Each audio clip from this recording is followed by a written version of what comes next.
जय श्री कृष्ण। कुब्जा का उद्धार। कंस की नगरी मथुरा में कुब्जा नाम की स्त्री थी जो कंस के लिए चंदन, तिलक तथा फूल इत्यादि का संग्रह किया करती थी। कंस भी उसकी सेवा से अति प्रसन्न था। जब भगवान श्री कृष्ण कंस वध के उद्देश्य से मथुरा में आए, तब कंस से मुलाकात से पहले उनका साक्षात्कार कुब्जा से होता है। जैसे ही भगवान श्री कृष्ण ने देखा कि उसके हाथ में चंदन, फूल और हार इत्यादि है और बड़े प्रसन्न मन से वह लेकर जा रही है, तब श्री कृष्ण ने कुब्जा से प्रश्न किया, ये चंदन व हार फूल लेकर इतना इठलाते हुए तुम कहाँ जा रही हो और तुम कौन हो? कुब्जा ने उत्तर दिया कि मैं कंस की दासी हूँ। कुबड़ी होने के कारण ही सब मुझको कुब्जा कहकर ही पुकारते हैं और अब तो मेरा नाम ही कुब्जा पड़ गया है। मैं ये चंदन, फूल, हार इत्यादि लेकर प्रतिदिन महाराज कंस के पास जाती हूँ और उन्हें ये सामग्री प्रदान करती हूँ। वे इससे अपना श्रृंगार आदि करते हैं। श्री कृष्ण ने कुब्जा से आग्रह किया कि तुम ये चंदन हमें लगा दो, ये फूल हार हमें चढ़ा दो। कुब्जा ने साफ इनकार करते हुए कहा, नहीं नहीं, ये तो केवल महाराज कंस के लिए हैं, मैं किसी दूसरे को नहीं चढ़ा सकती। जो लोग आसपास एकत्र होकर ये संवाद सुन रहे थे, वह इस दृश्य को देख रहे थे। वे मन ही मन सोच रहे थे कि ये कुब्जा भी कितनी जाहिल गवार है।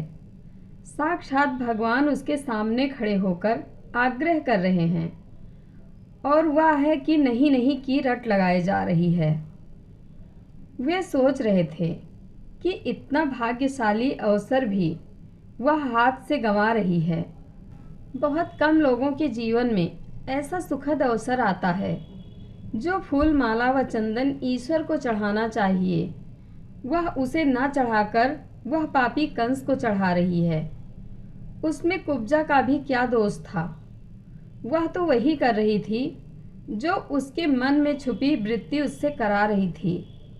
भगवान श्री कृष्ण के बार बार आग्रह करने और उनकी लीला के प्रभाव से कुब्जा उनका श्रृंगार करने के लिए तैयार हो गई, परंतु कुबड़ी होने के कारण वह प्रभु के माथे पर तिलक नहीं लगा पा रही थी। श्री कृष्ण उसके पैरों के दोनों पंजों को अपने पैरों से दबाकर, हाथ ऊपर उठवाकर ठोड़ी को ऊपर उठाया। इस प्रकार कुब्जा का कुबड़ापन ठीक हो गया। प्रेम और मुक्ति के दाता भगवान के स्पर्श से वह तत्काल विशाल नितंब और पीन पयोधर से युक्त एक उत्तम युवती बन गई। अब वह श्री कृष्ण के माथे पर चंदन का टीका लगा सकी। उसी क्षण कुब्जा रूप, गुण और उदारता से संपन्न हो गई। उसके मन में भगवान के मिलन की कामना जाग उठी। उसने उनके दुपट्टे का छोर पकड़कर मुस्कुराते हुए कहा, वीर शिरोमणि, आइए घर चलें। अब मैं आपको यहाँ नहीं छोड़ सकती, क्योंकि आपने मेरे चित्त को मत डाला है। पुरुषोत्तम, मुझ दासी पर प्रसन्न होइए। जब बलराम जी के सामने ही कुब्जा ने इस प्रकार प्रार्थना की, तब भगवान श्री कृष्ण ने अपने साथी ग्वाल बालों के मुंह की ओर देखकर हंसते हुए उससे कहा, सुंदरी, तुम्हारा घर संसारी लोगों के लिए अपनी मानसिक व्याधि मिटाने का साधन है। मैं अपना कार्य पूरा करके अवश्य वहाँ आऊँगा। हमारे जैसे बेघर के बटोहियों को तुम्हारा ही तो आसरा है। कालांतर में कृष्ण ने उद्धव के साथ कुब्जा का आतिथ्य स्वीकार किया। कुब्जा के साथ प्रेम क्रीड़ाएं भी की। कुब्जा ने श्री कृष्ण से वर मांगा कि वह चिरकाल तक उसके साथ वैसे ही प्रेम क्रीड़ा करते रहें। जय श्री कृष्ण। कथा अच्छी लगे तो कमेंट बॉक्स में अपनी राय जरूर